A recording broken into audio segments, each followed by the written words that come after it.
महाराष्ट्र लोक news channel.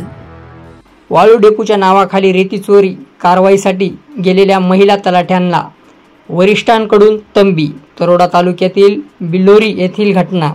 Taroda तालुक्यातील बिलोरी येथे वैनगंगा नदीच्या घाटातून आधुनिक मशिनीच्या साहाय्याने वाळूचा उपसा करत असल्याची माहिती येथील महिला तलाठी यांना मिळाली।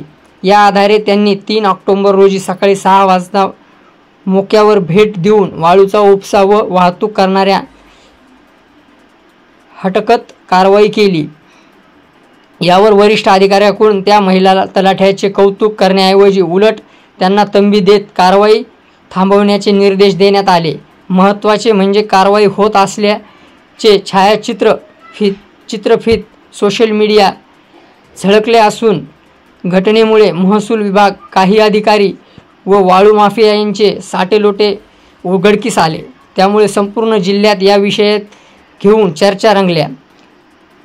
तिरोडा येथील बिलोरा गावात वाळू डेपो परिसरातील शुक्रवारी सायंकाळी 6 वाजता खाजगी कंत्राटदारामार्फत नदीतून अवैध वाळू उपसा सुरू असल्याची माहिती स्थानिक महिला तलाठी यांना मिळाली। यावेळी त्यांनी मोक्याच्या ठिकाणी येऊन पाहणी केली असता वाळूचे भरलेले जवळपास 40 ते 50 ट्रॅक्टर घाटातून वाहतूक करताना मिळून आले।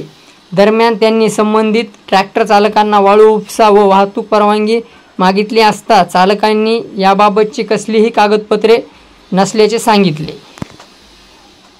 तसेच महसूल विभागाकडेच कर्मचारी मदतीने आलेले। दरम्यान तलाठी व सर्व कारवाई करत असताना व्हिडिओ समाज माध्यमावर व्हायरल झाला असून महसूल विभाग वाळू माफियाचे साटेलोटे उघडकीस आले आहे। या घटनेनंतर जिल्ह्यात अनेक चर्चा रंगल्या। शासनाने या प्रकरणात लक्ष घालून ठोस उपाययोजना करावे अशी मागणी केली जात आहे। कार्यकारी सहसंपादक खेमराज शरणागत, महाराष्ट्र लोक न्यूज। मी इथली तलाठी पेटी पटले। मला स्थानिक लोकांचे फोन आले, 4:30-5 वाजल्यापासून फोन आले। मी इथे 6 वाजे पोहोचली, कारण बिरोली ते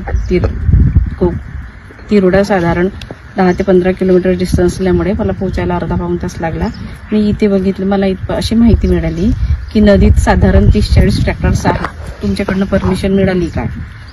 मला कुठल्याही परमिशन बद्दल काही माहित नाही। मला कुठल्याही परमिशन असल्याचे वरिष्ठ कार्यालयाचे काही पत्र मिळाले नाही। त्यामुळे मी आली, भेट दिली असता मला असे दिसून आले की नदीत साधारण 30-40 ट्रॅक्टर्स आहेत। त्यांना थांबवलं, मी विचारले की तुम्ही कुणाच्या परमिशनने जात आहे? त्यांनी घाटमालकांनी परमिशन दिली असं म्हटलं। मग स्वतः घाटमालक घटनास्थळी आले, त्यांना पण विचारलं तर त्यांनी काही परमिशन वगैरे काही दाखवली नाही। त्यानंतर मी पोलीस पाटील मॅडमच्या मदतीने आम्ही ट्रॅक्टर्स जाऊच दिले नाही आणि सगळं वाहतूक बंदच करून टाकली, खनन होऊ दिलं नाही आणि मग तो माल त्यांनी इथे स्टॉक केलेला आहे।